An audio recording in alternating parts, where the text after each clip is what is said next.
Dans le petit village d'Alaké, niché au cœur des plaines verdoyantes d'Afrique de l'Ouest, la nuit était épaisse et lourde.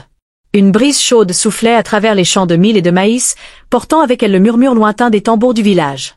Non loin de là, dans un hôpital modeste en pisé, une lueur vacillante éclairait faiblement une salle d'accouchement. Les cris déchirants d'une femme en travail brisaient le silence nocturne, résonnant dans tout le bâtiment. Nkem, une commerçante reconnue du marché central, luttait avec chaque once de force qui lui restait pour mettre au monde son premier enfant. Son visage luisait de sueur, ses muscles étaient tendus, et ses mains crispées serraient les draps rêches du lit.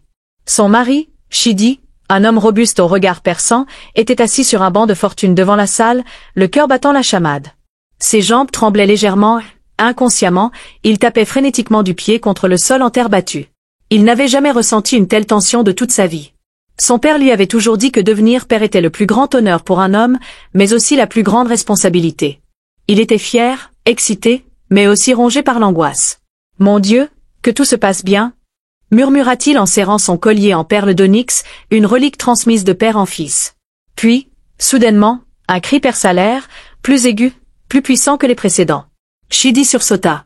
Il se leva d'un bond, son cœur tambourinant violemment dans sa poitrine.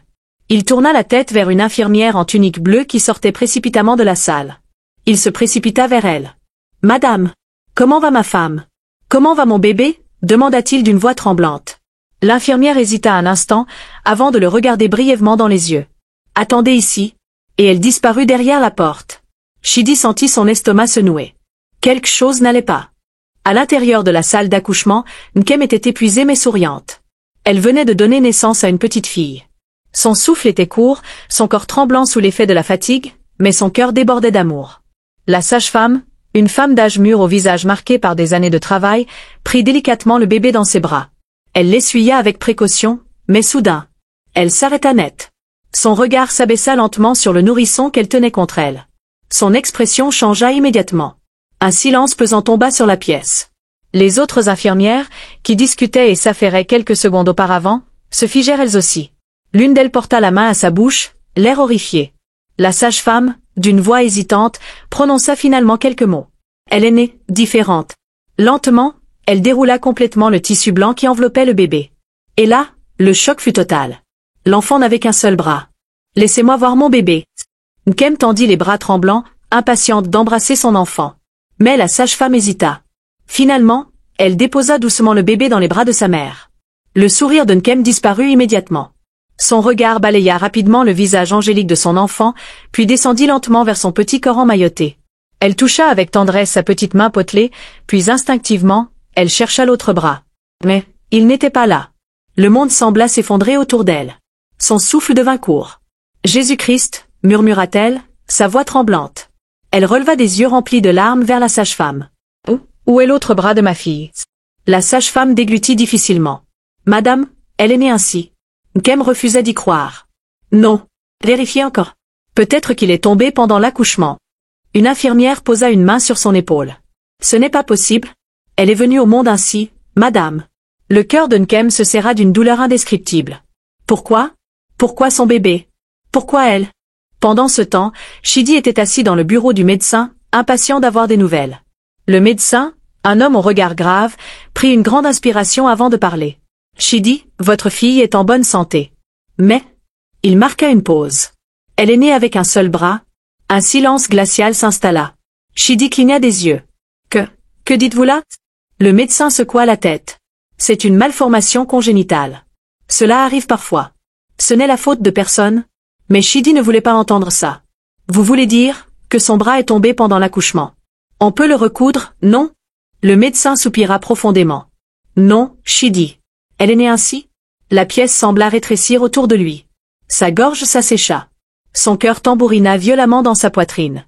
Il se leva brusquement, le souffle court. « Ce n'est pas possible. Ce genre de choses n'arrive pas dans ma famille. » Le médecin le regarda avec compassion. « Ces choses arrivent. Vous et votre femme devez l'aimer comme elle est. » Mais Chidi n'écoutait plus. Il pensait déjà à ce que dirait le village. Et il avait peur. Lorsque Chidi et Nkem rentrèrent chez eux avec leur bébé, ils s'attendaient à une fête. Normalement, la naissance d'un enfant était un événement joyeux. Mais cette fois-ci, le village était silencieux. Aucune voisine ne venait leur offrir de l'huile de palme ou des poulets, comme c'était la coutume. Les gens les regardaient de loin. Les chuchotements avaient déjà commencé. Ils ont donné naissance à un enfant maudit. C'est un mauvais présage. Il ne devrait pas rester parmi nous. Chidi sentit la honte l'engloutir. Nkem, quant à elle, refusa de pleurer. Elle serra son bébé contre elle et, dans son cœur, elle fit une promesse. Ma fille ne sera jamais un fardeau. Elle prouvera à tout le monde qu'elle est spéciale.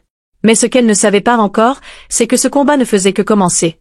Le lendemain matin, alors que le soleil se levait sur le village d'Alaké, Nkem sortit timidement de la maison avec son bébé attaché sur son dos. Elle espérait que cette journée serait différente. Que quelqu'un viendrait la voir. Qu'une voisine passerait, ne serait-ce que pour jeter un simple regard bienveillant sur son enfant. Mais tout ce qu'elle rencontra, c'étaient des visages fermés, des regards fuyants et des murmures à peine dissimulés. Quand elle arriva au marché, son cœur se serra. D'ordinaire, son étal d'igname était l'un des plus fréquentés. Mais ce jour-là, pas un seul client ne s'arrêta. Même sa meilleure amie, Amina, évitait son regard. « Que se passe-t-il » murmura-t-elle à voix basse. Puis elle vit une femme qu'elle connaissait bien, Madame Bello, en train de vendre du gari. Elle s'approcha, espérant une conversation normale. « Bonjour, ma sœur. J'aimerais acheter un peu de gari. » Madame Bello détourna les yeux. « Je n'ai plus de gari. » Nkem fronça les sourcils. « Mais je vois des sacs derrière toi. » Sans un mot, la vendeuse tourna les talons et s'éloigna. Nkem sentit sa gorge se serrer. Une autre femme, vendeuse de légumes, se détourna aussi lorsque Nkem s'approcha. Les mots étaient inutiles. Elle était devenue une paria. Pendant ce temps, Chidi essayait de maintenir une façade d'homme fort. Il continua à aller aux réunions du village, à discuter avec les anciens, à gérer son commerce d'huile de palme.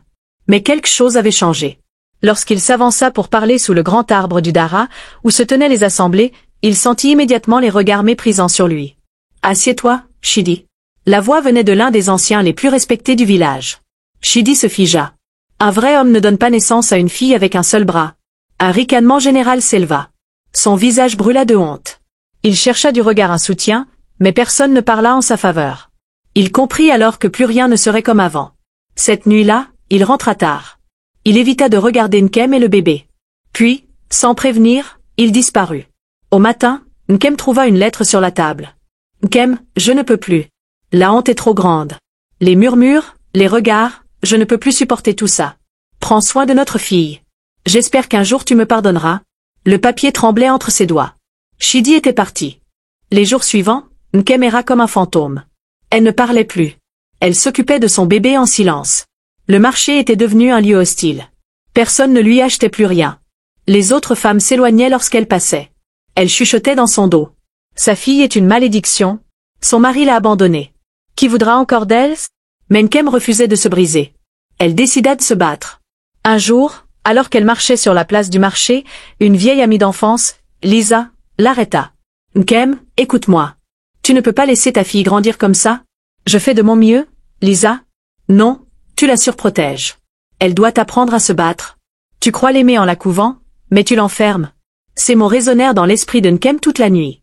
Le lendemain, Nkem se réveilla avec une nouvelle résolution.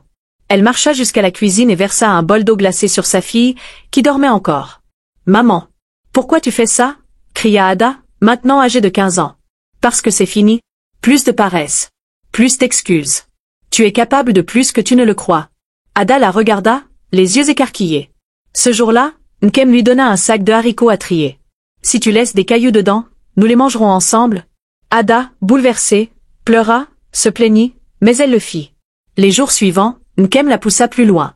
Balayer avec une seule main. Plier ses vêtements. Se laver seule. Tu n'es pas un fardeau. Tu es forte. Petit à petit, Ada changea. Elle se rendit compte qu'elle pouvait faire plus qu'elle ne le pensait. Un matin, Nkem s'assit auprès de sa fille. Il est temps que tu retournes à l'école. Ada se figea. Non, maman, tout le monde va se moquer de moi. Alors tu les regarderas droit dans les yeux et tu avanceras. Ada pleura. Mais elle savait que sa mère avait raison. Le jour où elle mit les pieds dans l'école, les regards furent cruels. Les rires, les chuchotements. Mais elle se rappela les paroles de sa mère. La main de Dieu est sur ta vie. Et elle garda la tête haute. Un après-midi, alors qu'elle était plongée dans un exercice de mathématiques, une fille s'approcha. Tu m'inspires, Ad. Moi? Oui. J'ai une petite sœur née avec une jambe mal formée. J'avais honte d'elle. Mais maintenant, je veux être une bonne grande sœur. Ada sentit une chaleur monter en elle. C'était pour ça qu'elle se battait. Puis, un jour, le professeur de mathématiques fit une annonce. L'élève qui représentera notre école au concours est Ah! Silence total. Certains s'opposèrent. Une fille avec un seul bras ne pourra jamais gagner. Mais le principal frappa du poing sur la table. Elle est la meilleure. Elle ira. Ada s'entraîna sans relâche. Elle échoua. Mais elle recommença. Le jour du concours arriva. Les élèves des autres écoles chuchotèrent en la voyant entrer. Elle va échouer. Elle n'a qu'un bras. Mais Ada n'écouta pas. La première question s'afficha. Un garçon leva son carton. Mauvaise réponse. Ada prit une grande inspiration. Elle écrivit. Correct. Silence. Les problèmes s'enchaînèrent. Elle n'abandonna jamais. Puis vint la dernière question. Ada se concentra. Elle réfléchit. Son cœur battait à tout rompre. Puis, elle leva son carton. Correct. La salle explosa en applaudissements. Elle avait gagné. Ce soir-là, elle rentra triomphante, son trophée dans les bras. Sa mère pleura de fierté. Le village, qui l'avait méprisée, était sous le choc. Elle n'était plus la fille avec un seul bras. Elle était Ada, la championne. Et elle savait que son combat ne faisait que commencer. Feu, si vous avez aimé cette histoire, laissez un cœur rouge en commentaire. Feu.